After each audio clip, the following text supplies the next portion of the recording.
Hi students, நம்ம வந்துட்டு last classல வந்துட்டு sound chapterல sound wave and types of mechanical waveல transverse and longitudinal wave பார்த்தோம். இன்னைக்கு கிளாஸ்ல என்ன பார்க்க போறோம்னா சவுண்டோட ப்ராப்பர்ட்டிஸ் ஆஃப் சவுண்ட். ஸோ சவுண்டுக்கு என்னென்ன ப்ராப்பர்ட்டிஸ் இருக்குன்னு பார்க்குறோம். ஸோ சவுண்டுக்கு வந்துட்டு பேசிக்காக வந்துட்டு 4 ப்ராப்பர்ட்டிஸ் இருக்குது. என்னென்னா first one is loudness, second one is pitch, third one is quality or timbre, fourth one is audibility and range. So properties of sound ன்னு பார்க்கும்போது there are 4 properties in the sound. First one is loudness, second one is pitch, third one is quality or timbre, fourth one is audibility and range. So first பாருங்க properties of sounds, page number 64ல இருக்கு. All sounds that we hear are not same. So நம்ம கேட்கக்கூடிய எல்லா சவுண்டுமே வந்துட்டு ஒரே மாதிரி இருக்கிறது இல்லை. There are some properties that differentiate one kind of sound from another. So சில ப்ராப்பர்ட்டிஸ், அந்த சவுண்டில் இருக்கக்கூடிய சில ப்ராப்பர்ட்டிஸ் வந்துட்டு ஒரு சவுண்டையும் இன்னொரு சவுண்டையும் வேறுபடுத்தி காட்டுது. அதான் சொல்கிறாங்க there are some properties that differentiate one kind of sound from another. We will study about these properties now. So ஒரு சவுண்டுக்கு இன்னொரு சவுண்டுக்கும் இருக்கக்கூடிய டிஃப்ரென்ஸுக்கு எந்தெந்த ப்ராப்பர்ட்டிஸ் காரணமாக இருக்குது. ஸோ அதைத்தான் வந்துட்டு நம்ம இன்றைக்கி கிளாஸில் பார்க்க போகிறோம். That is properties of sound. So first property is loudness. So loudness எல்லாத்துக்குமே தெரிஞ்சிருக்கும். இதை எப்படி டிஃபைன் பண்ணலான்னு பாருங்கள். It is defined as the characteristic of sound that enables us to distinguish a weak or feeble sound from a loud sound. So இது ஒரு characteristic. So வந்துட்டு இந்த லவுட்னஸ் அப்படிங்கிறது ஒரு சவுண்டோட ஒரு கேரக்டரிஸ்டிக். இது எதுக்கு ஹெல்ப் பண்ணுன்னா, ஒரு வீக்கானவோ இல்லாட்டி ஒரு ஸ்ட்ராங்கான சவுண்டு, ஒரு லவுடு சவுண்ட்லேருந்து ஒரு அதிகமாக கேட்கக்கூடிய சவுண்ட்லேருந்து அது வீக்காக வரக்கூடிய சவுண்டாக ஸ்ட்ராங்காக வரக்கூடிய சவுண்டான டிஸ்டிங்கிஷ் பண்ணுறக்கு இந்த லவுட்னஸ் அப்படிங்கிறது, அதுதான் வந்துட்டு லவுட்னஸ் அப்படின்னு சொல்கிறோம். So it is defined as the characteristic of a sound that enables us to distinguish a weak or feeble sound from a loud sound.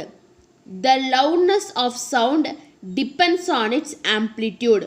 So ஒரு சவுண்டோட லவுட்னஸ் வந்துட்டு எதை டிபெண்ட் பண்ணி இருக்குன்னா அதோட ஆம்ப்ளிடியூடை தான் டிபெண்ட் பண்ணி இருக்கும். Higher the amplitude louder will be the sound and vice versa. Suppose அந்த ஆம்ப்ளிடியூட் வந்துட்டு ரொம்ப லவுடராக இருந்துச்சுன்னா சவுண்டும் வந்துட்டு லவுடராக இருக்கும். ஸோ அதுக்கு ஏற்ற மாதிரி, இந்த ஆம்ப்ளிடியூட் ஏற்ற மாதிரி சவுண்டு வந்துட்டு இருக்கும். when a drum is softly beaten a weak sound is produced. So வந்துட்டு ஒரு ட்ரம் இருக்குது, ட்ரம்ஸை வந்து நம்ம சாஃப்டாக பீட் பண்ணும்போது, அடிக்கும்போது ரொம்ப வீக்கான சவுண்டு தான் ப்ரொடியூஸ் ஆகும். however when it is beaten strongly, அதே ட்ரம்மை வந்துட்டு நம்ம ஸ்ட்ராங்காக பீட் பண்ணும்போது a loud sound is produced. So ரொம்ப லவுடான சவுண்ட் வந்துட்டு ப்ரொடியூஸ் ஆகும். the unit of loudness of sound is decibel. So ஒரு சவுண்டோட லவுட்னஸோட யூனிட் என்ன, லவுட்னஸ் ஆஃப் சவுண்டோட யூனிட் என்னன்னு பார்த்தீங்கன்னா டெசிபல், அதாவது டிபி அப்படின்னு சொல்லுவாங்க. So first property is loudness. It is defined as the characteristic of a sound that enables us to distinguish a weak or feeble sound from a loud sound. So அதுலேருந்து வரக்கூடிய sound வந்துட்டு வீக்கானதா ஸ்ட்ராங்கானதா அப்படிங்கிறத distinguish பண்ணுறக்கு இது ஹெல்ப்ஃபுல்லாக இருக்குது அப்படிங்கிறாங்க. So the loudness வந்துட்டு எதை டிபெண்ட் பண்ணி இருக்கும், அதோட ஆம்ப்ளிடியூடை தான் டிபெண்ட் பண்ணி இருக்கும். ஸோ ஆம்ப்ளிடியூடு ஹையாக இருந்துச்சு அப்படின்னா அந்த சவுண்டோட லவுட்னஸும் ஹையாக இருக்கும். சப்போஸ் ஒரு ட்ரம்மை வந்துட்டு நம்ம சாஃப்டாக பீட் பண்ணும்போது அங்கே வந்துட்டு வீக் சவுண்ட் ப்ரொடியூஸ் ஆகும். அதே ட்ரம்மை நம்ம வந்துட்டு ரொம்ப ஸ்ட்ராங்காக பீட் பண்ணும்போது லவுட் சவுண்ட் வந்துட்டு ப்ரொடியூஸ் ஆகும். ஸோ இந்த யூனிட் லவுட்னஸ் சவுண்டோட யூனிட் என்னன்னு பார்த்தீங்கன்னா decibel. Second one is pitch. So pitch அப்படிங்கிறது வந்துட்டு சுருதி அப்படின்னு சொல்லுவாங்களா, அதான் வந்துட்டு pitch. So the pitch is the characteristic of sound that enables us to distinguish between a flat sound or a shrill sound. So pitch அப்படிங்கிறது வந்துட்டு ஒரு சவுண்டோட ஒரு கேரக்டரிஸ்டிக் தான். அது என்ன பண்ணுதுன்னு பார்த்தீங்கன்னா, ஒரு சவுண்டு வந்துட்டு ரொம்ப ஃப்ளாட்டாக இருக்கா ரொம்ப ஸ்ட்ரில்லான ஃப்ளாட்டான ஒரே பிச்சில் வருதா இல்லை வந்துட்டு மாறி மாறி பிச்சில் வருதா மாறி மாறி வருதாங்கிறத வந்துட்டு நமக்கு வந்துட்டு சொல்லும். அதான் வந்துட்டு பிச். அதாவது வந்துட்டு சவுண்ட் வந்துட்டு ஒரே மாதிரி கேட்குதா இல்லாட்டி மாறி மாறி கேட்குதா ஸ்ட்ரில்லாகி கேட்குதா அப்படின்னு சொல்கிறதா வந்துட்டு pitch. So pitch is the characteristic of sound that enables us to distinguish between a flat sound and a shrill sound. Higher the frequency of sound, higher will be the pitch. So sound oda frequency வந்துட்டு அதிகமாகும்போது pitch வந்துட்டு ஹையா இருக்கும் அப்படிங்கிறாங்க. High pitch adds shrillness to the sound. So இந்த high pitch தான் வந்துட்டு ஒரு சவுண்டுக்கு வந்துட்டு shrillness கொடுக்கும். The sound produced by a whistle, a bell, a flute and a violin are high pitch sound. So high pitch sound க்கு example என்னன்னு பார்த்தீங்கன்னா நம்ம வீட்டில் யூஸ் பண்ணக்கூடிய ப்ரெஷர் குக்கரோட விசில் அண்ட் கார்டிங் பிளேல், ஃப்ளூட் அந்த புல்லாங்குழல் அண்ட் வயலின். ஸோ இது எல்லாமே வந்துட்டு high pitch soundsக்கு வந்துட்டு ஒரு example. So high pitch is the characteristic of the sound that enables us to distinguish between a flat sound and a shrill sound. If the frequency of the sound is higher, the pitch will be higher. So examples of high pitch sound are whistle, bell, flute and violin. So normally the voice of female has a higher pitch than a male. So நார்மலாக வந்துட்டு ஃபீமேல்ஸ்க்கு வந்துட்டு மேலே compare பண்ணும்போது high pitch இருக்கும். That's why females voice is shriller than a males voice. So அதனால தான் நம்மளோட வாய்ஸ் ஃபீமேல் வாய்ஸ் வந்து ரொம்ப ஸ்வீட்டாக இருக்குது மேல்ஸ் வாய்ஸை கம்பேர் பண்ணும்போது. Some examples of low pitch sound are roarer of a lion and the beating of a drum. So இந்த லோ பிச் சவுண்டுக்கு வந்துட்டு என்ன எக்ஸாம்பிள்னு பார்த்தீங்கன்னா லயன் சிங்கம் உருமுறதும் ட்ரம் பீட் பண்ணுறோம்ல அதுவும் வந்துட்டு இந்த பிச்சுக்கு வந்துட்டு எக்ஸாம்பிள்ஸ்ன்னு சொல்கிறாங்க. ஸோ இதான் வந்துட்டு second property pitch. So third one is quality or timbre. So timbre is nothing but voice, அதாவது நம்ம பேசக்கூடிய வாய்ஸ் கேட்குதுல அதை தான் வந்துட்டு டிம்ப்ரின்னு சொல்லுவாங்க. So quality or டிம்ப்ரி.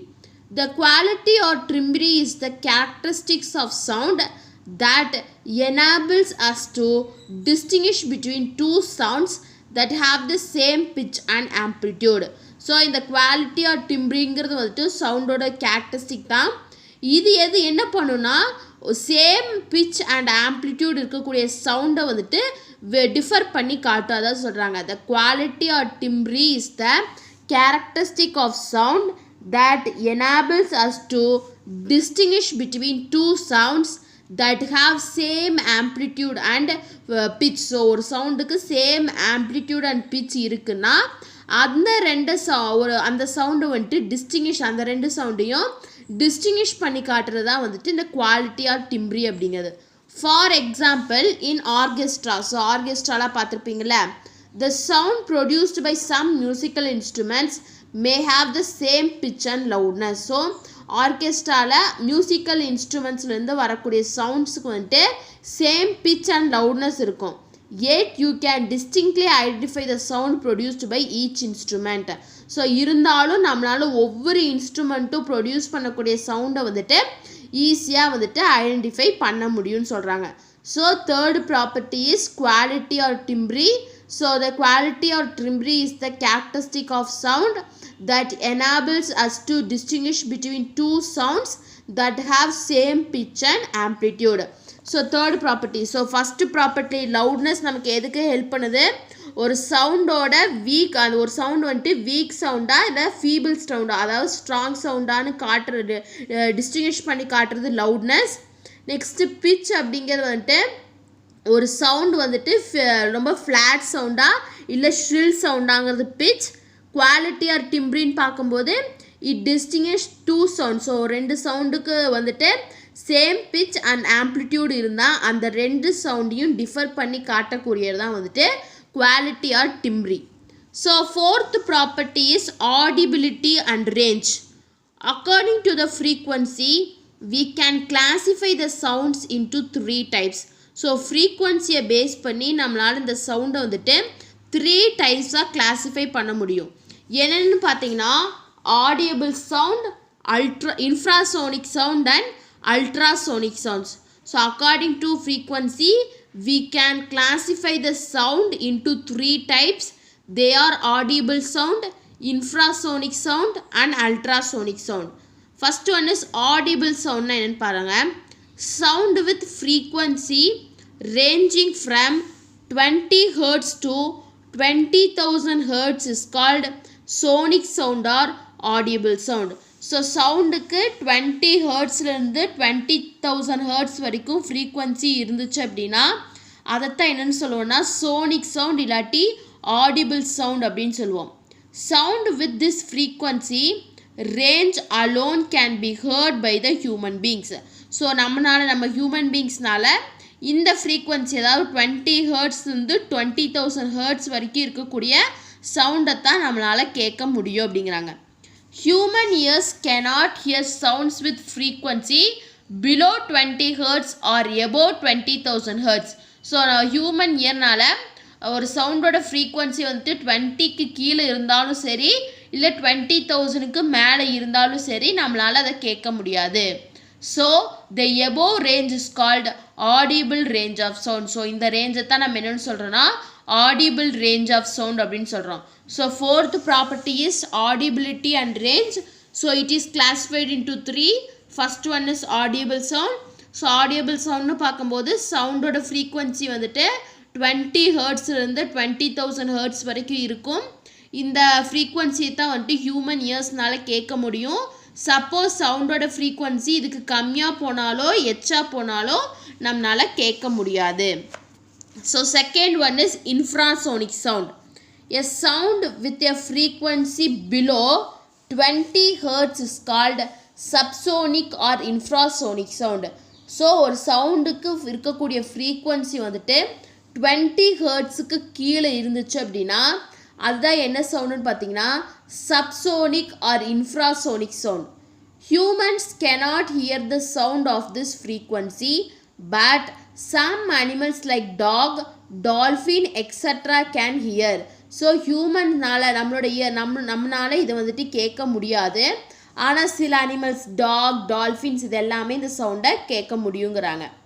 Uses of infrasonic sound or it is employed in earth monitoring system. So எர்த்தை monitor பண்ணக்கூடிய சிஸ்டத்தில் இந்த இன்ஃப்ராசோனிக் சவுண்டை யூஸ் பண்ணுறாங்க. It is also used in the study of mechanism of human heart. So human ஹார்ட்டோட மெக்கானிசத்தை பற்றி study பண்ணுறக்கும் வந்துட்டு இந்த இன்ஃப்ராசோனிக் சவுண்டை வந்துட்டு யூஸ் பண்ணுறாங்க. So infrasonic sound is a sound with the frequency below 20 hertz. So 20 ஹர்ட்ஸுக்கு கீழே இருக்கக்கூடிய ஃப்ரீக்வன்சி இருக்கக்கூடிய சவுண்டை தான் நம்ம என்னென்னு சொல்கிறோன்னா இன்ஃப்ராசோனிக் சவுண்ட்ஸ்னு சொல்கிறோம். இதை வந்துட்டு ஹியூமன் இயர்ஸ்னால் கேட்க முடியாது. ஆனால் சில அனிமல்ஸ் டாக் டால்ஃபின்னால் கேட்க முடியும். இந்த இன்ஃப்ராசோனிக்கோட சவுண்டோட யூஸஸ் என்னென்னு பார்க்கும்போது எர்த்தை மானிட்டர் பண்ணுறக்கு யூஸ் ஆகுது. அதே மாதிரி ஹியூமன் ஹார்ட்டோட மெக்கானிசத்தை ஸ்டடி பண்ணுறக்கும் இது யூஸ் ஆகுது. Third one is ultrasonic sound. A sound with frequency greater than 20,000 Hz is called ultrasonic sound. So infrasonic அப்படிங்கிறது வந்துட்டு பிலோ 20 ஹர்ட்ஸ் 20 ஹர்ட்ஸுக்கு பிலோ இருந்துச்சுன்னா அது வந்துட்டு இன்ஃப்ராசோனிக் சவுண்ட். ஸோ 20,000 ஹர்ட்ஸுக்கு அதிகமாக இருந்துச்சு எபோவாக இருந்துச்சு அப்படின்னா கிரேட்டராக இருந்துச்சு அப்படின்னா அதுதான் வந்துட்டு ultrasonic sound. Animals such as bats dogs dolphin etcetera are able to hear certain ultrasonic sounds as well. So அனிமல்ஸில் வந்துட்டு டாகு பேட்டு டால்ஃபின் இதனால இந்த அல்ட்ராசோனிக் சவுண்டையும் கேட்க முடியும். ஸோ இந்த அல்ட்ராசோனிக் சவுண்டோட யூசஸ் என்ன? Some of the uses of ultrasonic sound. It is extensively used in medical applications like sonogram. So இது வந்துட்டு ரொம்ப அதிகமாக எங்கே யூஸ் பண்ணுறாங்கன்னா மெடிக்கல் அப்ளிகேஷன்ஸ். ஸோ மெடிக்கல் லைனில் வந்துட்டு அதிகமாக யூஸ் பண்ணுறாங்க. ஸோ சோனோகிராம் அப்படின்னு கேட்டிருப்பீங்க. சோனோகிராஃபி அதாவது வந்துட்டு சோனோகிராஃபி எடுக்கிறாங்க. அதாவது ஹார்ட் பீட்டை கேட்குறது. அதாவது வந்துட்டு மதரோட ஊம்பில் இருக்கக்கூடிய ஒரு சைல்டோட ஹார்ட் பீட் கேட்குறதுக்குலாம் சோனோகிராஃபி எடுப்பாங்க. ஸோ உள்ளே இருக்கக்கூடிய சவுண்டு அதாவது அதுதான் கேட்குறாங்க. ஸோ இது மெடிக்கல் லைனில் ரொம்ப எக்ஸ்டென்சிவாக யூஸ் ஆகுது. It is used in sonar system to detect the depth of the sea and to detect enemy submarines. So இது எங்கே யூஸ் பண்ணுறாங்கன்னா சோனார் சிஸ்டம், அதாவது எதுக்கு அப்படின்னா சீயோட டெப்த் ஆழத்தை பற்றி தெரியறக்கும், எவ்வளோ ஆழம் இருக்குங்கிறதுக்கும், ஏதாச்சும் எனிமியோட சப்மரைன்ஸ் அதாவது நீர்மூழ்கி கப்பல்கள்னு சொல்லுவாங்களா அது ஏதாச்சும் இருக்கா அப்படின்னு டெடெக்ட் பண்ணுறக்கும் இது யூஸ் ஆகுது. It is also employed in dishwashers. So டிஷ்வாஷர்ஸ்லேயும் இந்த அல்ட்ராசோனிக் சவுண்ட் வந்துட்டு யூஸ் ஆகுது. Another important application of ultrasound is Galton's whistle. This whistle is inaudible to human ear, but it can be heard by the dogs. It is used to train the dogs for investigation. So இந்த ultrasonic சவுண்டோட இன்னொன்று இம்பார்ட்டண்ட்டான use என்னன்னு பார்த்தீங்கன்னா இந்த Galton's whistle. So Galton whistle is nothing but it is a whistle தான், whistle மாதிரி இருக்கும். ஸோ ஹியூமன் இயர் அதுலேருந்து வரக்கூடிய சவுண்டை வந்துட்டு ஹியூமன் இயர்னால் கேட்க முடியாது, ஆனால் டாக்ஸ் நாயினால் அதை கேட்க முடியும். ஸோ இதை வச்சு தான் இன்வெஸ்டிகேஷன், ஸோ போலீஸில் இருக்கக்கூடிய டாக்ஸ்லாம் இருக்குல்ல, ஸோ அவங்க வந்துட்டு அந்த நாயை வந்துட்டு ட்ரெயின் பண்ணுவாங்க, இன்வெஸ்டிகேஷனுக்கு ஏற்ற மாதிரி அந்த டாகை வந்துட்டு ட்ரெயின் பண்ணுறதுக்கு இதை யூஸ் பண்ணுவாங்கன்னு சொல்கிறாங்க. ஸோ யூசஸ் ஆஃப் அல்ட்ராசோனிக் சவுண்ட்னு பார்க்கும்போது it is extensively used in medical applications like sonogram. It is used in sonar system to detect the depth of the sea and to detect the enemy submarines. It is also employed in dishwashers. Another important application of ultrasound is Galton's whistle. This whistle is inaudible to human ear, but it can be heard to the dogs. So it is used to train the dogs for investigation. So இதான் வந்துட்டு ultrasonic sound. So these are the properties of sound. So first one is loudness, second one is pitch, third one is quality or timbre, fourth one is audibility and range. So audibility and range is classified based on the frequency into three types: audible sound, infrasonic sound and ultrasonic sound. So இதோட இன்னைக்கு கிளாஸை நம்ம stop பண்ணலாம். So இன்னைக்கு கிளாஸில் நம்ம என்ன பார்த்துருக்கோம்னா சவுண்டோட properties பார்த்தோம். நாளைக்கு கிளாஸில் மியூசிக்கல் இன்ஸ்ட்ருமெண்ட்ஸ் வந்துட்டு நாளைக்கு கிளாஸில் பார்க்கலாம். ஸோ ப்ராப்பர்ட்டிஸ் ஆஃப் சவுண்ட் ஏதாச்சும் டவுட் இருந்தால் கமெண்ட் பண்ணுங்கள். இந்த வீடியோ கிளாஸ் பிடிச்சிருந்தா லைக் பண்ணுங்கள், ஷேர் பண்ணுங்கள், சப்ஸ்கிரைப் பண்ணுங்கள். தேங்க்யூ.